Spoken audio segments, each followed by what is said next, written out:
제 122편 다윗의 시 곧 성전에 올라가는 노래.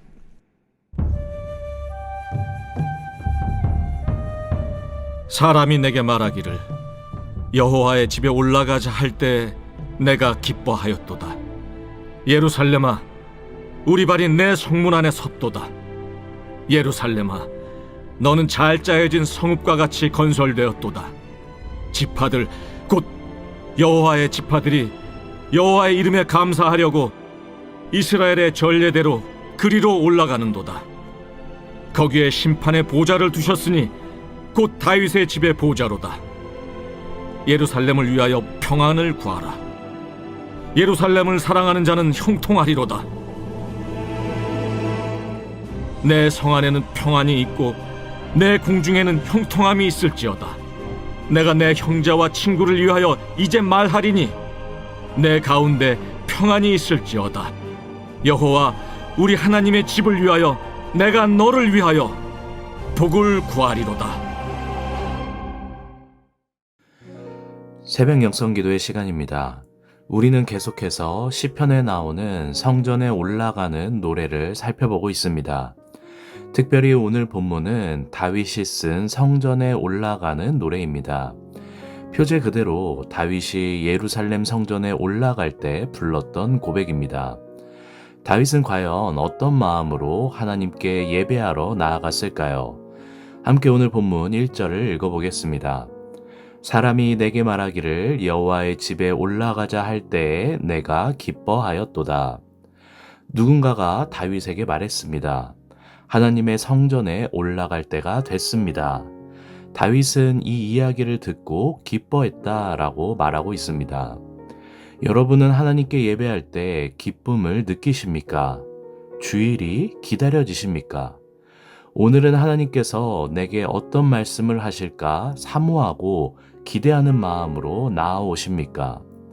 아니면 안 그래도 피곤한데 주일에 쉬지도 못하고 또 교회에 와서 예배하고 봉사해야 하니까 생각만 해도 스트레스를 받고 좀 쉬고 싶고 부담이 되시나요? 예배는 우리에게 짐을 지워주기 위한 자리가 아닙니다. 예배는 나를 사랑하시는 하나님께서 내게 은혜와 축복을 부어주시고 말씀으로 우리의 영혼 육을 새롭게 하시는 자리입니다. 예배는 사랑하는 하나님을 손꼽아 만나는 복되고 기쁜 자리입니다. 만약 예배의 자리가 내게 기쁨이 되지 않는다면 영적으로 병들어 있는 것입니다. 그럴수록 더 하나님께 기도하며 하나님을 만나는 자리로 더 열심히 나아가야 합니다.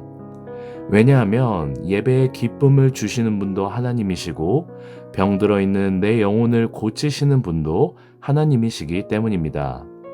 우리는 지금 마음만 먹으면 교회에 와서 말씀도 듣고 기도할 수 있고 매일 또는 매주 예배를 드리지만 사실 다윗이 살던 시대만 해도 예루살렘 성전에 갈 수 있는 날은 손에 꼽았습니다. 구약시대에 제사장이 아닌 일반 성도가 예루살렘 성전에 가는 날은 1년에 딱 3번, 6월절과 77절 그리고 초막절이었습니다.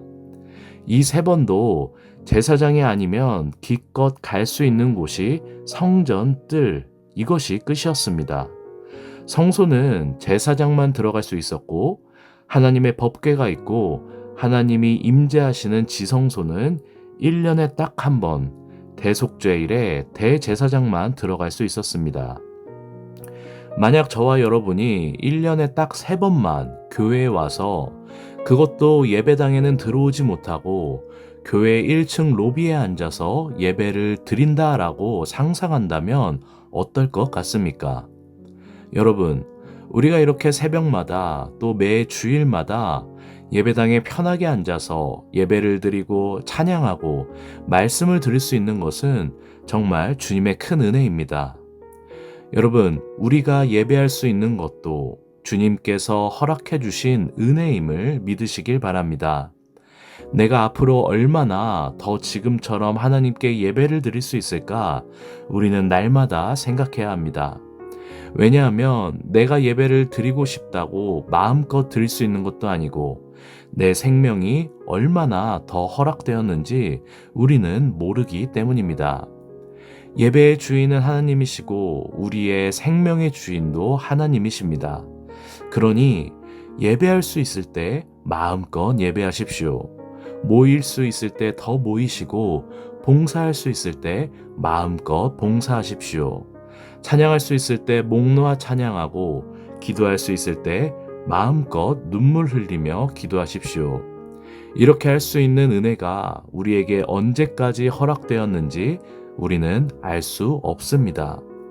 오늘 말씀은 이렇게 다윗처럼 하나님께 예배하기를 기뻐하는 자에게는 형통과 평안의 복이 있을 것이다 라고 선포합니다. 함께 오늘 본문 6절, 7절, 8절을 읽어보겠습니다. 예루살렘을 위하여 평안을 구하라. 예루살렘을 사랑하는 자는 형통하리로다. 내 성 안에는 평안이 있고 내 궁중에는 형통함이 있을지어다.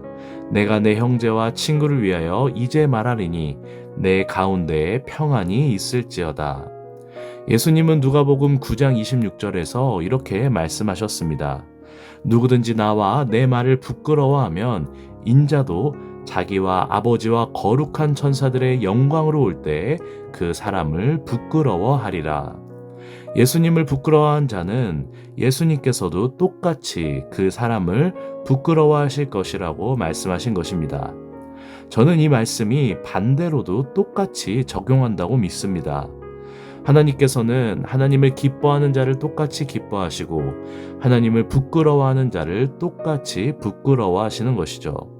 여러분, 하나님을 기쁘게 예배하는 자는 하나님께서 똑같이 기쁘게 여겨주심을 믿으시길 바랍니다.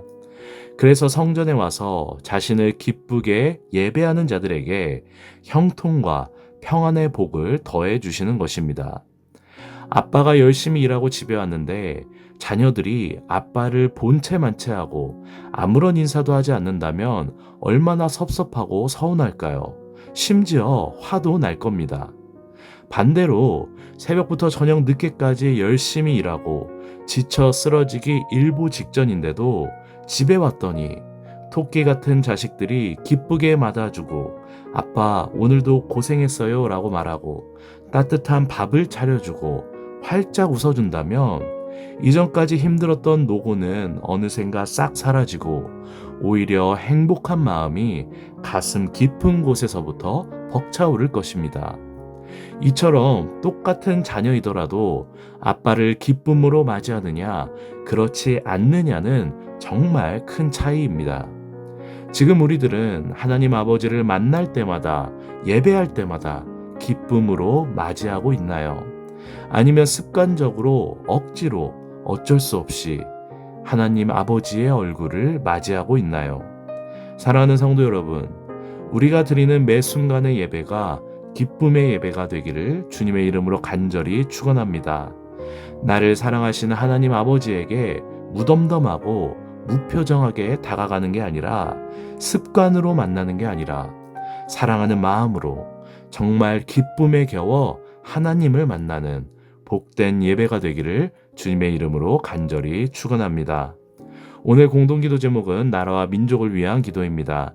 이 땅의 영적인 회복과 자유민주주의를 위해서 분열과 갈등이 사라지게 하시고 국민 통합과 화합을 위해서 경제가 회복되게 하시고 복음을 전하는 선교대국이 되게 하소서라고 함께 기도해 주시기 바랍니다. 기도하겠습니다. 우리의 예배가 하나님을 사랑하는 예배가 되게 하시고 기쁨의 예배가 되게 하여 주시옵소서. 다윗과 같은 순수한 어린아이의 마음을 허락해 주시고 우리가 드리는 매 순간의 예배가 주님으로 말미암아 행복한 예배가 되게 하여 주시옵소서. 특별히 오늘은 나라와 민족을 위해 기도합니다.